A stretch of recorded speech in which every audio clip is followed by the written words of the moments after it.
नमस्कार, knocking-news.com में आपका स्वागत है। मैं हूं गिरिजेश वशिष्ठ। अब एक नया चैप्टर शुरू होता है। दुनिया के इतिहास में वर्ल्ड ऑर्डर चेंज होता हुआ दिख रहा है, बदलता हुआ दिख रहा है। यानी नए समीकरण दुनिया के देशों के बीच में सामने आते जा रहे हैं और इन समीकरणों के बीच में अगर कोई सबसे ज़्यादा घाटे में दिखाई दे रहा है तो वो दिखाई दे रहा है अमेरिका। और अमेरिका के घाटे में दिखाई देने के पीछे सबसे बड़ी वजह डोनाल्ड ट्रंप की नीतियां हैं और नीतियों के कारण उसने अमेरिका को एक नए मुहाने पर खड़ा कर दिया है और दुनिया भर में इसके कारण अमेरिका की चुनौतियां बढ़ती जा रही हैं। नई चुनौतियां क्या है? नई चुनौतियां ये है कि अमेरिका के सहयोगी देश जैसे जर्मनी है, फ्रांस है, डेनमार्क है, ये सब जाके ग्रीनलैंड के पास सैनिक एक्सरसाइज कर रहे हैं, युद्धाभ्यास। कहां? ग्रीनलैंड के पास। किस ग्रीनलैंड के पास? उस ग्रीनलैंड के पास जिसके ऊपर डोनाल्ड बाबू ट्रंप कब्जा करने का सपना देख रहे हैं और कब्जा करने की धमकी दे चुके हैं। जहां पर ट्रंप कब्जा करने जाने वाला है वहां पर डेनमार्क के साथ मिलकर यूरोप के देश जिसमें फ्रांस जैसा देश है, जर्मनी जैसा देश है, मिलके युद्धाभ्यास कर रहे हैं। यानी एक सीधा संकेत है कि अगर जबरदस्ती करोगे तो हमसे मुकाबला करना पड़ेगा। फ्रांस पहले भी ये बयान दे चुका है और फ्रांस के राष्ट्रपति को डोनाल्ड ट्रंप कह चुके हैं कि इस बयान की उनको बड़ी कीमत चुकानी पड़ेगी। लेकिन जो सिचुएशन है वो एकदम खतरनाक बनती जा रही है और देखने में ये लगता है कि अब कौन सा युद्ध होने वाला है, कौन सा ये लोग युद्ध करेंगे, कुछ करेंगे ना। ये एक संकेत है कि भाई जो नेटो है उसके अंदर दरार पड़ गई है। यानी अमेरिका का एक गैंग, एक गिरोह अब आपस में बंट गया है और अमेरिका को उस गैंग के जो मेंबर हैं वो चुनौती दे रहे हैं। बड़े मेंबर हैं, मजबूत मेंबर हैं। डेनमार्क जैसा छोटा सा देश, 65 लाख की आबादी, उसकी धमकी भी अमेरिका के लिए बहुत मायने रखती है अगर इसका मतलब आप समझें तो। डेनमार्क है यूरोप का छोटा सा देश लेकिन वो गेटकीपर है। एक हिस्सा है अमेरिका का जिसको आप बैरन स्ट्रेट कहते हैं, बैरन जल डमरू मध्य कहते हैं। यानी इधर अमेरिका और इधर रूस का साइबेरिया, इधर अमेरिका का अलास्का। अलास्का और साइबेरिया के बीच में कुल 80-85 किलोमीटर का एक समुद्री डिस्टेंस है। बस यही चीज है जो रूस को और अमेरिका को अलग करती है। अब रूस ने एक नया तरीका अपनाया है। वो तरीका ये है कि रूस और चीन मिलके अपने जहाज़ों का व्यापार जो नीचे से घूम के स्वेज नहर से होता था वहाँ करने के बजाय ऊपर से घूम के आएंगे और इस वाले जल डमरू मध्य से वो जहाज़ गुजारेंगे। यहाँ पर बर्फ़ जमी रहती है तो बर्फ़ को तोड़ के जहाज़ निकालने के लिए परमाणु पनडुब्बियों का इस्तेमाल पुतिन करने वाले हैं, बल्कि कर चुके हैं शुरू और वहाँ से उनका विमानों की, उनकी पोतों की आवाजाही शुरू हो गई है।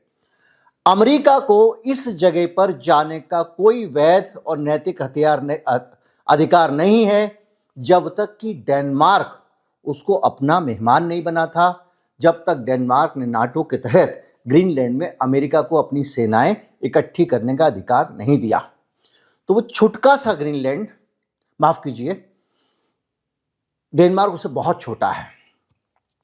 वो छुटका सा डेनमार्क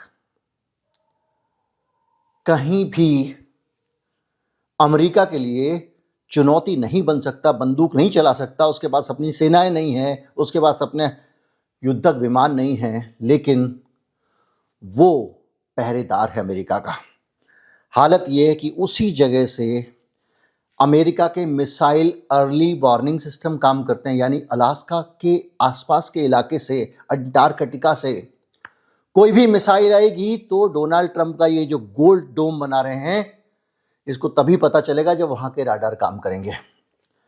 पूरी तरह से अंतरिक्ष स्पेस सर्विलांस, यानी वहां पर ऊपर क्या हो रहा है पृथ्वी के लोअर ऑर्बिट में, उस पे नजर रखने का काम भी डेनमार्क से ही अमेरिका करता है। और इसके साथ साथ ये एक तरह से ग्रीनलैंड, आइसलैंड और यूनाइटेड किंगडम के बीच का जो क्षेत्र है वो एक तरह का खाली जगह पड़ जाती है। उस जगह पे ये चेक पॉइंट की तरह काम करता है। और अंटार्कटिका में कोई भी एक्टिविटी बढ़ रही है, जैसे मैं अभी बताया बेरिंग स्ट्रेट वाला, तो उस पे भी नजर रखता है। कहने को पिद्दी सा देश है, और पिद्दी सा डेनमार्क नहीं, उसके साथ जो सारे देश खड़े हुए हैं, चाहे वो फ्रांस हो, चाहे वो जर्मनी हो, पोलैंड हो, जितने भी हैं जिन्होंने अपनी सेनाएं भेजी अमेरिका के खिलाफ, प्रतीकात्मक रूप से ही सही, वो सब अमेरिका के जिंदा रहने का कारण है। आज डोनाल्ड ट्रंप कहता है कि तुम इस देश के, दुनिया के नेटो देश हो, तुम्हारे के ऊपर मैं खर्चा क्यों करूं, तुम्हारे को मैं पैसे क्यों दूं, तुम्हारी रक्षा मैं क्यों करूं, अपने हथियारों का पेमेंट खुद करो। ये व्यापारिक नजरिए से तो ठीक हो सकता है, डोनाल्ड ट्रंप का दिमाग जहां तक जाता है, लेकिन रूस से अगर आपका मुकाबला होता है, यूक्रेन से अगर भिड़ना है, तो अमेरिका को खुद नहीं जाना पड़ता। आज अगर रूस के साथ में, रूस जैसी महाशक्ति के साथ में अगर आपका युद्ध होता है, तो युद्ध अमेरिका की धरती पे नहीं होगा, युद्ध यूरोप में होगा, यूरोप की धरती पे होगा।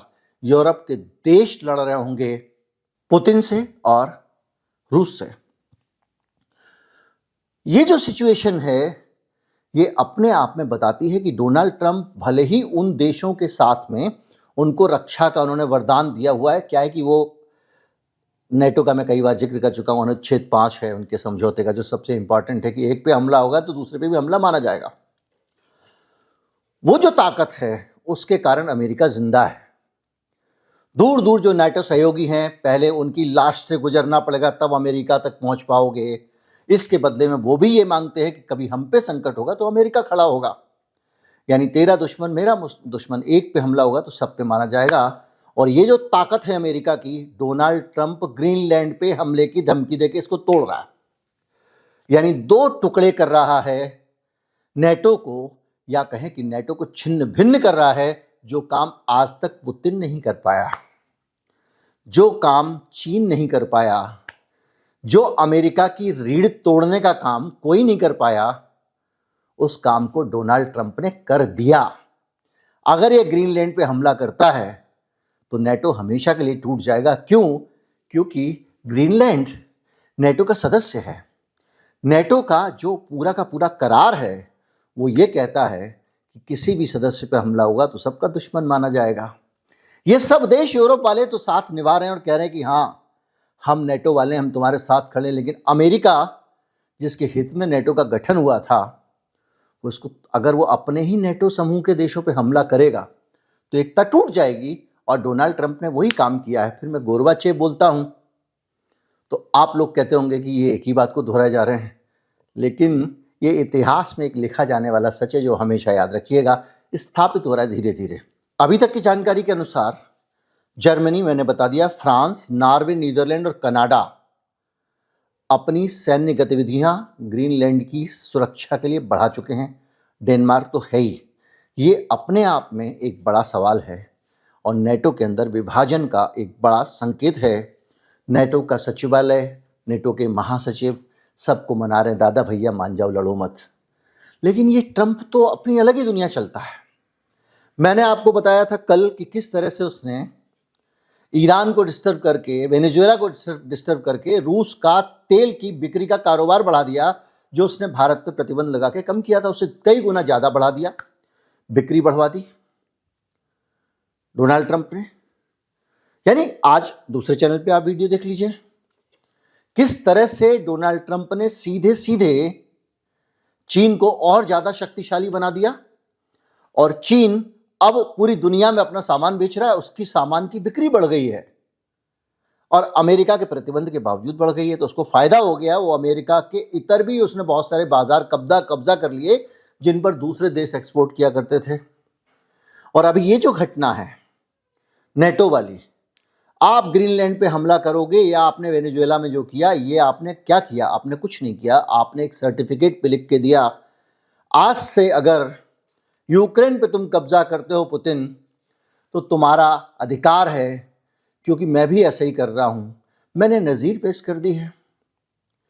अगर तुमको लगता है कि जो एक्स्ट्रा सरकार चल रही है वन चाइना पॉलिसी पे जाके, वो ताइवान वाइवान की सरकार को हटा के उस ताइवान को जैसा तुम्हारा है वहाँ सरकार भी यही लाल वाली चलेगी, मेनलैंड चाइना वाली, उखाड़ के फेंक दो। मैं हूं ना, मैंने भी तो ऐसा किया। डोनाल्ड ट्रंप की सारी गतिविधियां कहीं ना कहीं से मिला के, जो भी रूस के खिलाफ गठबंधन थे, नेटो है, यूक्रेन है, उस सबको कमजोर करना, उनकी चटनी बनाना, उनकी दुर्गति करना, रूस को मजबूत करना, स्ट्रांग करना, इस तरफ इशारा करती हैं। इतिहास क्या है मैं आपको बता चुका हूं। ट्रंप के इलेक्शन में क्या हुआ था मैं आपको बता चुका हूं। यानी सारी की सारी चीजें बताती हैं कि जो आर्टिकल 5 है उसको तोड़कर ये एक सीधे सीधे सत्यानाश कर रहे हैं। एक छोटा सा डेनमार्क भी एक डिटरेंस का प्रतीक है अमेरिका के लिए कि मेरा वहां पर भी अड्डा है, वहां पर भी मेरा भाई है। तुम दूसरे मोहल्ले में आओगे तो वहां मेरा भाई खड़ा हुआ है, इधर से आओगे तो कनाडा खड़ा हुआ है। कनाडा कह रहा है भाई ये अलग सरदर्द है। आप सोचो ना, जैसे अमेरिका के ऊपर कनाडा, कनाडा के ऊपर ग्रीनलैंड है। अब तुम उसके बगल में जाके कब्जा करोगे, उसको तो पहले ही टेंशन हो जाएगी। वो पहले भी गुंडागर्दी कर चुके हो कि तुम अपने कनाडा को मिला दो, हमारा राज्य बना दो, ये बना दो, ये सब बयान दे चुके हैं। उनको अपना प्रधानमंत्री बदल गया उनका इस चक्कर में। उनके ऊपर सैंक्शन लगा दिए पड़ोसी के ऊपर, गरीबी, बेरोजगारी, भुखमरी सब कुछ बढ़ गया कनाडा में। तो ये जो आदमी है ये पूरी तरह से, इसकी एक एक हरकत ये बता रही है कि नेटो के अंदर फूट पड़ गई है, और ये फूट सीधे सीधे अमेरिका को कमजोर करने वाली है और अमेरिका के दुश्मनों को मजबूत करने वाली है। डेनमार्क सैन्य मौजूदगी बढ़ा रहा है। फ्रांस ने क्या किया, पहले ही वहां उसके सैनिक ग्रीनलैंड पहुंचना शुरू कर चुके हैं और आगे और सैनिक भेज रहा है। जर्मनी ने बाकायदा वहां पर टोही विमान और अलग अलग तरह की टीमें भेजी हैं, रिकनसाइजेंस टीमें भेजी हैं। अभ्यास और तैयारी का हिस्सा है ये। स्वीडन ने सैनिक भेज दिए हैं जिसमें मुख्य रूप से तैयारी दल हैं। नॉर्वे ने सेना तैनाती की घोषणा की। छोटा सा देश है लेकिन फिर भी वो कह रहा है कोई बात नहीं, एक लकुटी मेरी भी लगी रहेगी, मैं ट्रंप को ग्रीनलैंड पर कब्जा नहीं करने दूंगा। नीदरलैंड ने भी सैनिक भेज दिए हैं और कनाडा कंफर्म कर चुका है कि उसने अपने सैनिक भेज दिए। यानी कुल मिला के हर तरफ से संदेश ये है कि भाई हम छोटे छोटे ही सही पर तेरी गुलामी मंजूर नहीं करेंगे। तू हमारे भरोसे था, हमने इतने साल तक तेरी रक्षा की, अब तू हमारे साथ अगर गड़बड़ करेगा तो छोड़ा नहीं जाएगा। तो अगर ये अमेरिका का कुछ बिगाड़ पाते हैं या नहीं बिगाड़ पाते हैं, पर इतना मान लीजिए कि ये उसके साथ में एक विश्वास जो है उसकी हत्या हो रही है। दुनिया में जितने भी तानाशाहों का पतन हुआ है उसके पीछे सबसे बड़ा कारण उनका अकेले पड़ जाना, दुनिया में उनके मित्रों का समाप्त हो जाना, और वो ही स्थिति अमेरिका की डोनाल्ड ट्रंप बनाते जा रहे हैं। क्या होगा, कैसे होगा, दूर की कहानी है, पर मेरा शक बार बार वहीं जाता है कि यह आदमी अमेरिका का गोरबाचेव है। उम्मीद करता हूं कि आपको एक नई इंसाइट मिली होगी इस पूरे घटनाक्रम पे। वीडियो को बढ़ा दें दोस्तों तक। नमस्कार, जय हिंद।